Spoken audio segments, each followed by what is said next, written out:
আল্লাহ বলছেন, ও বান্দা, তোদেরকে যন্ত্রণা দিয়ে আমি আল্লাহর কোনো লাভ নাই। তোদেরকে কষ্ট দিলে যে আমি খুশি হই, বিষয়টা তো তা না। কারণ আমি আল্লাহ তোদেরকে মায়া করে বানাইছি। তোদের মা তোদেরকে যতটুকু ভালোবাসে তার চাইতে 1000 গুণ আমি আল্লাহ তোদেরকে ভালোবাসি।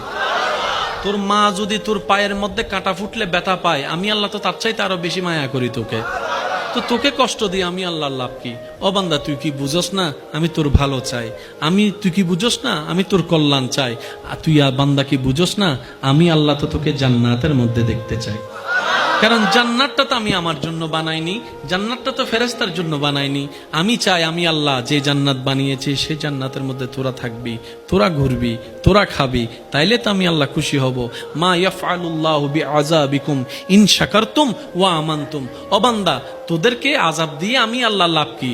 যদি তোরা আমি যা দিই যতটুকুই দিই কোনো প্রশ্ন করা ছাড়া যদি মেনে নিয়ে শুকরিয়া করতে পারস, ওয়া আমানতুম, সর্বদা আমি রবের উপর ঈমান রাখতে পারস, তাহলে তোদেরকে আযাব দিয়ে আমার কোনো লাভ নাই। তো তার মানে তোরা শুধু শুকরিয়া কর আর আমার উপর বিশ্বাসটা রাখ।